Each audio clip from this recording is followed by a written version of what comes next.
ಸಾರ್ವಜನಿಕ ಹಣದ ವಿಷಯ ಬಂದಾಗ ಜವಾಬ್ದಾರಿ ಅತ್ಯಂತ ಮಹತ್ವದ್ದು.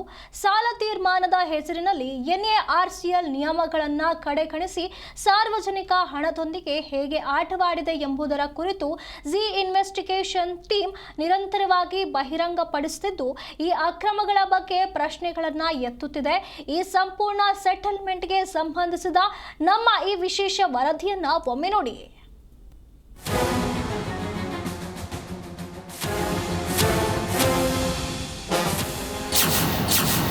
2172 ಕೋಟಿ ಸಾಲ ಕೇವಲ 579 ಕೋಟಿಗೆ ಸೆಟಲ್ಮೆಂಟ್.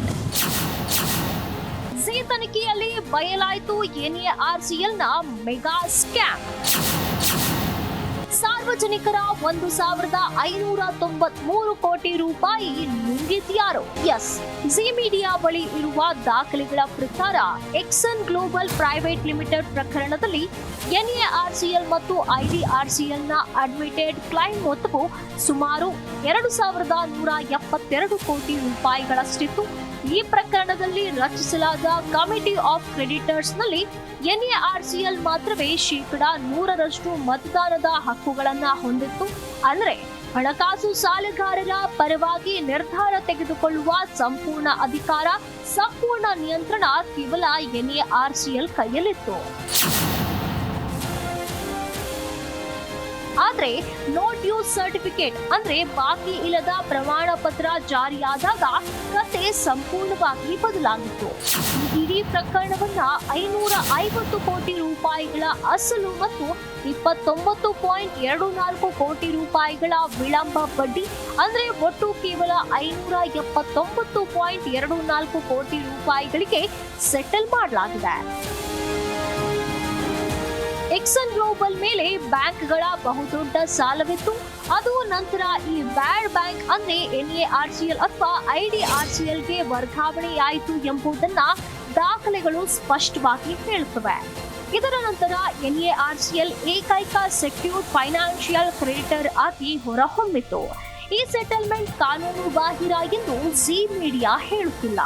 ಆದ್ರೆ ನಮ್ಮ ಬಳಿ ಇರುವ ದಾಖಲೆಗಳು ಎತ್ತುತ್ತಿರುವ ಪ್ರಶ್ನೆಗಳು ಅತ್ಯಂತ ಗಂಭೀರವಾಗಿದೆ.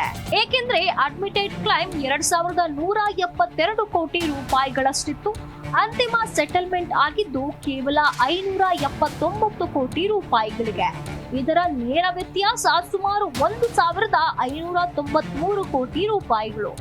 ಹಾಗಾದ್ರೆ ಈ 1593 ಕೋಟಿ ರೂಪಾಯಿಗಳ ನಷ್ಟ ಅಥವಾ ರಿಯಾಯಿತಿಯ ಪ್ರೈಸ್ ಡಿಸ್ಕವರಿಯ ಸಾರ್ವಜನಿಕ ದಾಖಲೆ ಎಲ್ಲಿದೆ ಎಂಬುದು ದೊಡ್ಡ ಪ್ರಶ್ನೆಯಾಗಿದೆ. क्योंकि एडमिटेड क्लेम 2172 करोड़ रुपए का है और फाइनल सेटलमेंट हुआ 579 करोड़ रुपए में. सीधा अंतर है 1593 करोड़ रुपए का.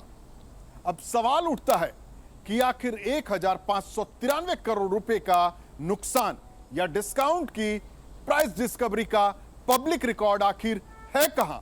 ದೆಹಲಿಯ ಹಯಾತ್ ರೀಜೆನ್ಸಿ ಹೋಟೆಲ್ ಪ್ರಕರಣವು ಇದೇ ರೀತಿ ಇತ್ತು. ಈ ಪ್ರಸಿದ್ಧ ಹೋಟೆಲ್ ಮೇಲೆ ಒಂದು ಕಾಲದಲ್ಲಿ 6 ಬ್ಯಾಂಕ್ಗಳ ಸಾಲವಿತ್ತು.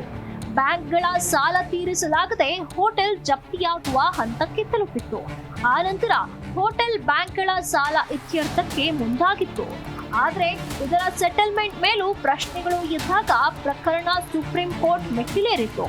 ಬಿಕಾಜಿ ಕಾಮಾ ಪ್ಲೇಸ್ ನಲ್ಲಿರುವ ಹಯಾತ್ ಹೋಟೆಲ್ನ ಮೌಲ್ಯಮಾಪನ, ಬ್ಯಾಂಕ್ಗಳ ಮೂಲ ದಾಖಲೆಗಳ ಮತ್ತು ಬಾಕಿ ಹಣದ ಮಾಹಿತಿಯನ್ನ ಕೋರ್ಟ್ ಕೇಳಿದೆ.